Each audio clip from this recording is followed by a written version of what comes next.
Friends, टीके study classes की YouTube channel से मैं तेजकर्ण शर्मा सभी मित्रों का बहुत बहुत स्वागत करता हूं। देखिए फ्रेंड्स, आज हम राजस्थान की कला एवं संस्कृति के अंदर जो आज हम बात करने वाले हैं, जो दुर्गों की हम चर्चा कर रहे थे, राजस्थान के प्रमुख दुर्गों के बारे में हम बात कर रहे थे। आज हम बात करेंगे दोस्तों, जो राजस्थान की जो प्रमुख दुर्ग है और इन दुर्गों में हम बात करने वाले हैं। शॉर्ट एंड स्वीट हम पढ़ेंगे, यानी कि दुर्ग का नाम पढ़ेंगे और उसका वो है कौन से ज़िले में, उसकी हम बात करेंगे। तो फ्रेंड्स, ये आज का हमारा लास्ट वीडियो रहेगा राजस्थान के प्रमुख दुर्गों के अंदर। तो जुड़े रहेगा और टीके स्टडी क्लासेस चैनल है उसको आप शेयर सब्सक्राइब भी करते रहेगा। तो स्टार्ट करते हैं। देखिएगा, हम बात करते हैं, सबसे पहला दुर्ग है तवनगढ़ दुर्ग की बात करेंगे। देखिएगा, इसे तवनगढ़ दुर्ग भी कहते हैं, त्रिभुवनगढ़ भी कहते हैं और तिमनगढ़ भी कहते हैं। तो ये तीन नाम याद रखिएगा, तवनगढ़, त्रिभुवनगढ़ और तिमनगढ़। ये कहाँ पे है दोस्तों? ये आपके क्या है, करौली के अंदर है। ठीक है, याद रखिएगा, करौली के अंदर ये। तो तवनगढ़, त्रिभुवनगढ़, तिमनगढ़ ये करौली में है दोस्तों। इसका जो निर्माण है त्रिभुवन पाल, देखिएगा, त्रिभुवन पाल ने इसका निर्माण करवाया था, इसीलिए इसको त्रिभुवनगढ़ भी हम कहते हैं दोस्तों। ये 11वीं शताब्दी के अंदर निर्मित दुर्ग है। तो ये पहला दुर्ग है तवनगढ़, त्रिभुवनगढ़ और तिमनगढ़। ये कहाँ पे है, आप याद रखिए, करौली में। दूसरा दुर्ग है आपके कहाँ, सोजत में। ठीक है, सोजत आपको पता है, सोजत कहाँ है, पाली। जो सोजत की जो मेहंदी है वो बड़ी फेमस है। तो वैसे को रिलेटेड करके भी इसको आप पढ़ सकते हो। सोजत दुर्ग कहाँ है, पाली के अंदर है। ठीक है, देखिएगा, यह कौन सी दुर्ग की श्रेणी में आता है? ये आता है दोस्तों गिरिदुर्ग की श्रेणी में। ठीक है, यानी कि गिरिदुर्ग की श्रेणी में आता है। तो ये कौन सी पहाड़ी पे है? देखिएगा, नानी शिरडी पहाड़ी है एक, नानी शिरडी। देखिएगा, ये नानी शिरडी पहाड़ी, शिरडी पहाड़ी, नानी शिरडी पहाड़ी पर स्थित है दोस्तों। इसका जो निर्माण है निम्बा शासक के द्वारा 1460 ईस्वी में इसका निर्माण करवाया था। तो जो निम्बा शासक है, ये मारवाड़ की जो शासक राव जोधा है, उनके पुत्र थे। तो इनके पुत्र के द्वारा निम्बा के द्वारा दोस्तों सोजत दुर्ग का निर्माण करवाया गया था। वो 1460 ईस्वी में कराया था, गिरी दुर्ग की श्रेणी के रूप में करवाया था। ठीक है, तो दो दुर्गों की हमने बात करी, तवनगढ़ जिसको हम त्रिभुवनगढ़ भी कहते हैं, तिमनगढ़ भी कहते हैं, ये करौली में है। और एक आपका सोजत पाली, इसका निर्माण निम्बा के द्वारा करवाया गया था। अगला है दोस्तों, इसका है किलोणगढ़ दुर्ग। देखिएगा, किलोणगढ़ दुर्ग है, ये आपके कहाँ पे, बाड़मेर में है। ये भी गिरिदुर्ग की श्रेणी में आता दोस्तों। और दोस्तों जो इसका निर्माण है 1552 ईस्वी में राव भीमाजी के द्वारा इसका निर्माण करवाया था। किसका? किलोणगढ़ का। ठीक है, तो किलोणगढ़ का किला कहाँ है? बाड़मेर में। और ये दुर्ग है गिरिदुर्ग की श्रेणी में, राव भीमाजी के द्वारा 1552 ईस्वी में इसका निर्माण करवाया गया था, ध्यान दीजिएगा। अगला दुर्ग है टाटगढ़। देखिए दोस्तों, ये टाटगढ़ है। ये टाटगढ़ आपको पता है, कर्नल जेम्स टोड है, जो भारतीय राजस्थान के इतिहासकार हैं। इन्होंने अपने नाम पर, टाटगढ़ के नाम पर इस किले का निर्माण करवाया दोस्तों, अजमेर के अंदर। और दोस्तों ये गिरिदुर्ग की श्रेणी में है, आता है। और इसका जो प्राचीन नाम है, पूर्व का नाम इसे टाटगढ़ दुर्ग का प्राचीन नाम है बोराड़वाड़ा। ठीक है, बोराड़वाड़ा दुर्ग इसको कहते हैं, टाटगढ़ को। ठीक है, तो ये अजमेर में है। कर्नल टॉड के द्वारा इसका निर्माण किया गया था गिरिदुर्ग में। और इसका जो पुराना नाम है बोराड़वाड़ा है। ठीक है दोस्तों, आगे बात करते हैं दौसा का किला। ये दौसा में स्थित है और ये गिरिदुर्ग की श्रेणी में आता है दोस्तों। और दोस्तों ये इसकी जो आकृति है वो सूप जानते हो दोस्तों, छाजला, छाजला, यानी कि छाजला होता है ना दोस्तों। ठीक है, तो छाजले जैसी इसकी आकृति है। तो इसको सूप दुर्ग भी हम कहते हैं, दौसा में स्थित है, गिरिदुर्ग की श्रेणी में आता है दोस्तों। एक कांकनवाड़ी का दुर्ग है, आपको पता है कांकनवाड़ी का दुर्ग सरिस्का अलवर के अंदर है। और सरिस्का है अलवर में है। और ये गिरिदुर्ग की श्रेणी में आता है। आपको पता है दारा सिकोह को इसी दुर्ग में कैद करके रखा गया। तो याद रखिए, ऐसे दारा सिकोह को कौन सी दुर्ग में कैद करके रखा गया था, वो कंकड़वाड़ी का दुर्ग है कहाँ, सरिस्का अलवर के अंदर है दोस्तों, और कौन सी श्रेणी में आता है, गिरिदुर्ग की श्रेणी में आता है। अगला है नीमराणा का किला। देखिएगा दोस्तों, नीमराणा का किला कहाँ पे है, अलवर में है, और ये गिरिदुर्ग की श्रेणी में आता है। ये पंचमहल के नाम से भी प्रसिद्ध है, यानी कि ये दुर्ग पंचमहल के नाम से क्या है, प्रसिद्ध है दोस्तों, ठीक है। बात करते हैं आगे, अगले दुर्ग की अगले दुर्ग की चर्चा करते हैं। देखिएगा दोस्तों, देखिए तो आगे बात करते हैं, एक बसंतगढ़ का दुर्ग है, ये सिरोही के अंदर, ध्यान दीजिएगा बसंतगढ़ का दुर्ग सिरोही में है, और ये गिरिदुर्ग की श्रेणी में आता है। अगला है कुचामन का किला है दोस्तों, ये कुचामन कहाँ पे आपको पता है, नागौर में है दोस्तों। यह जो दुर्ग है कुचामन का किला, ये गिरिदुर्ग की श्रेणी में आता है दोस्तों, और इस दुर्ग को जागीरी किलों का सिरमौर कहते हैं, ठीक है। इस दुर्ग को किस नाम से जाना जाता है, जागीरी किलों का सिरमौर हम कहते हैं। लेकिन देखिएगा, तेलिन का महल है इसके अंदर, क्या किसका है, तेलिन का महल भी इसी दुर्ग में, कुचामन दुर्ग में। इसको जागीरी किले का सिरमौर कहते हैं। अगला दुर्ग है लक्ष्मणगढ़ का दुर्ग है दोस्तों, लक्ष्मणगढ़ का दुर्ग सीकर में है। भूमगढ़ या अमीरगढ़ का किला है, ये टोंक में है, ध्यान दीजिएगा। आगे बात करें, सज्जनगढ़ का दुर्ग है दोस्तों, आपको सज्जनगढ़ का कहाँ पे, उदयपुर में है, ऐसे याद रखिएगा आपको।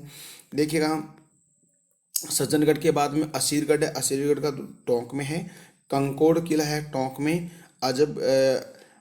अजबगढ़ दुर्ग है आपका अलवर में। कोटड़ा का किला बाड़मेर में। डीग का किला दोस्तों आपको पता है भरतपुर में, जिसने बदन सिंह के द्वारा बनाया गया था। एक है वेर का किला आपका भरतपुर में। भादरा जून का किला आपका जालौर में, ठीक है। तो आपको पता है कि जब 1517 ईस्वी में जो अकबर के द्वारा रावचंद्र सेन पर आक्रमण किया जाता, तो दोस्तों जो रावचंद्र सेन है वो कहाँ चले जाते हैं, मारवाड़ को छोड़कर भादरा जून। तो भादरा जून का कहाँ है, जालौर में है दोस्तों। देखिएगा, अकेलगढ़ का किला है कोटा के अंदर दोस्तों, अकेलगढ़ का किला कहाँ है, कोटा में। एक गणेशगढ़ है, आपको पता है, देखिएगा गणेशगढ़ का किला है आपके जयपुर के अंदर है। सोडलगढ़ का किला कहाँ पे, आप गंगानगर में। नवलखा दुर्ग आपका झालरा पाटन झालावाड़ में। एक है भोपालगढ़ का किला खेतड़ी के अंदर, और बागौर का किला कहाँ पे आपके, खेतड़ी में। तो दोस्तों ये याद रखिए, खेतड़ी आपको पता कहाँ है, झुंझुनू में, ठीक है। अब इससे रिलेटेड कुछ फैक्ट्स देख लेते हैं किलों से रिलेटेड। देखिएगा दोस्तों, एक शब्द है पासीब। पासीब होता क्या है, ठीक है। देखिए पासीब क्या होता है, रेत व अन्य वस्तुओं से निर्मित एक ऊंचा चबूतरा होता है, यानी कि रेत से बना हुआ या किसी अन्य अन्य वस्तु से बना हुआ जो चबूतरा होता है ऊंचा, उसको पासीब कहते हैं। किले की प्राचीर पर हमला किया जाता है, यानी कि इस पासीब के माध्यम से किले की जो प्राचीर है, दीवार है, उस पर हमला किया जा सकता है। तो रेत का व अन्य वस्तुओं से निर्मित एक ऊंचा चबूतरा होता है, जहाँ से किले की प्राचीर पर क्या किया जाता है, हमला किया जाता है, उसको हम पासीब कहते हैं। देखिएगा, एक है साबात। साबात क्या होता है दोस्तों, आपको पता है साबात है गाय भैंस के मोटे चमड़े की एक छावन से ढका हुआ एक चौड़ा रास्ता होता है, यानी कि गाय की ये एक छावन होती है, यानी कि गाय या भैंस के मोटे चमड़े की एक छावन होती है, जिससे ये ढका हुआ होता है, एक चौड़ा रास्ता होता है, जिससे किले वालों की मार से सुरक्षित बचकर आक्रांता किले के बहुत नज़दीक तक पहुंच जाते हैं। तो ये शाबाश है, इससे क्या होता है कि अच्छी तरह से दुश्मन है, यानी कि आक्रांता है, वो किले पर आक्रमण कर सकता है, ठीक है। क्योंकि आपको पता है 1567 ईस्वी में आपको पता है चित्तौड़ पर आक्रमण किसके द्वारा किया जाता है, आक्रमण अकबर के द्वारा किया जाता है उदय सिंह के ऊपर, ठीक है। तब अकबर ने इस साबात का प्रयोग करते हुए किले के नज़दीक पहुंच जाते हैं, ठीक है। तो कहने का मतलब 1567 में चित्तौड़ पर आक्रमण के समय इसे ऐसे दो साबात बनाए थे, किसके द्वारा, अकबर के द्वारा, ठीक है। तो ये साबात होता है, इससे क्या है आसानी से किले के पास जाकर किले पर आक्रमण किया जा सकता है। और पासीब होता है कि एक ऊंचा चबूतरा होता है रेत और अन्य वस्तु से बना हुआ, जिससे किले की प्राचीर पर आक्रमण किया जा सकता है। दोस्तों ये तो हमने बात कर ली। अब थोड़ा सा हम एक, अब सार रूप में मैंने यहाँ पे लिखा है, शायद आपको दिखाई नहीं दे, मैं आपको बोल के बता दूंगा। तो जैसे दुर्गों के द्वारा जो मुस्लिम आक्रांताओं द्वारा दिए गए नाम, जो बाहरी आक्रमणकारी जो है मुस्लिम आक्रांता किसी भी किले को जीतकर उसका नाम चेंज कर देते थे, उसकी हम बात करते हैं। देखिएगा, आपको पता है चित्तौड़गढ़ का किला है, 1300 3 के अंदर दोस्तों आपको पता है कि इसे जो अलाउद्दीन खिलजी के द्वारा इस पर आक्रमण किया जाता है और इसको जीत कर इसका नाम क्या कर देते हैं, खिजराबाद कर देता है।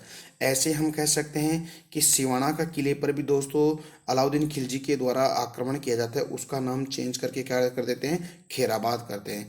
जालोर के किले पर भी 1311 ईस्वी में आक्रमण करते हैं। देखिए सिवाना पर तो 1308 में करता है, ठीक है, जालोर के 1311 में, और जो आपका चित्तौड़गढ़ का है 1303 में। तो ये आप सन भी याद रखिएगा, ठीक है। तो जालोर दुर्ग पर आक्रमण करके यहाँ इस किले का नाम चेंज कर देता है, जलालाबाद कर देता है। दोस्तों आपको पता है कि आमेर का जो किला है उसके इसी दुर्ग पर भी दोस्तों बहादुर शाह प्रथम के द्वारा आक्रमण किया जाता है और इसका नाम चेंज कर देते हैं, आमेर किले का मोमिनाबाद कर देते हैं, ठीक है, मोमिनाबाद। ओके। गागरोन के किले पर दोस्तों आपको पता है महमूद जो खिलजी है, उस महमूद खिलजी के द्वारा आक्रमण किया जाता है, तो इसका नाम मुस्तफ़ाबाद रखता है, ठीक है। और उदयपुर के किले पर आक्रमण करता है अकबर के द्वारा, तो उसका नाम करता है मुहम्मदाबाद कर देता है, ठीक है। दोस्तों ऐसे याद रखिएगा। दोस्तों आपको पता है कि जैसे शाहबाज एक दुर्ग है, यानी कि आपका बारा में है, और उस बारा में शाहबाज आपको दिखाई नहीं दे रहा होगा, मैं बोल के बता रहा हूँ कि शाहबाज दुर्ग है बारा में। तो इस बारा का शाहबाज दुर्ग पर शेर शाह सूरी के द्वारा आक्रमण किया जाता है और उसको जीत कर इसका नाम सलीमाबाद कर देता है। तो ध्यान दीजिएगा, ये बहुत इंपॉर्टेंट है। देखिएगा चित्तौड़गढ़ का तो खिजराबाद, सिवाना दुर्ग का खैराबाद, जालोर दुर्ग का जलालाबाद, और ये करता है अलाउद्दीन खिलजी के द्वारा। आमेर दुर्ग का नाम मोमिनाबाद, बहादुर शाह प्रथम के द्वारा। गागरोन दुर्ग का मुस्तफ़ाबाद, महमूद खिलजी के द्वारा। उदयपुर का मोहम्मदाबाद अकबर के द्वारा। और शाहबाज दुर्ग जो बारा में है, दो है शाहबाज दुर्ग, एक बारा में एक धौलपुर में। जो बारा वाला है उसमें शेर शाह सूरी के द्वारा आक्रमण करके उसको जीत लेता है और उसका नाम चेंज करके कर देते हैं सलीमाबाद कर देते हैं। दोस्तों थोड़ा सा और देख लेते हैं, बुर्ज की बात अपन करते हैं। देखिएगा बुर्ज क्या होती है, यानी कि एक दुर्ग होता है, उसके ऊपर एक बहुत बड़ी गुंबद होती है, ठीक है, और एक नुकीले आकृति की होती है, उसको बुर्ज कहते हैं। तो हम कह सकते हैं जैसलमेर में कितनी बुर्जें थी, 99 बुर्जें थी। तो इसको सर्वाधिक बुर्जों वाला किला कौन सा था, जैसलमेर का किला था, ठीक है, सोनार का किला जिसको हम कह सकते हैं। भटनेर के किले में कहाँ कितनी बुर्जें हैं दोस्तों, 52। जो भटनेर का किला कहाँ है, हनुमानगढ़ में। नागौर का किला है दोस्तों, आपको पता है कि इतना नागौर के किले के अंदर कितनी बुर्जें थी, 28 बुर्जें थी। और दोस्तों तारागढ़ का जो किला है उसके अंदर कितनी बुर्जें थी, 14 बुर्जें थी दोस्तों। तो ये हमने सार रूप में देखा है। तो दोस्तों हमने आज जो राजस्थान के प्रमुख जो दुर्ग हैं, इन प्रमुख दुर्गों वाला जो टॉपिक है दोस्तों, उसको हमने पूरा बहुत ही बेहतरीन तरीके से हमने पढ़ लिया है दोस्तों। और दोस्तों मैं इसका एक अलग से प्लेलिस्ट बना दूंगा सभी दुर्गों की, तो प्लीज़ आप इसको अच्छा आसानी से बहुत बेहतरीन तरीके से इसको आप स्टडी कर सकते हो दोस्तों। तो दोस्तों एक विशेष सूचना है, ठीक है, विशेष सूचना यही है कि प्लीज़ मैं आपके लिए इतनी मेहनत कर रहा हूँ, वीडियो आपको प्रोवाइड करवा रहा हूँ दोस्तों, और काफ़ी मेहनत करके नोट्स बना के मैं आपको पढ़ा रहा हूँ। तो आज मेरा कहना आप मानिएगा। मानना क्या है दोस्तों, अपना जो टीके स्टडी क्लासेस चैनल है उसको आप लाइक शेयर सब्सक्राइब भी करते रहेगा। तो दोस्तों फिर हम कल एक नए टॉपिक के साथ हम आपसे मुलाकात करेंगे दोस्तों। तब तक के लिए मेरे को इजाज़त दीजिएगा दोस्तों। Bye bye.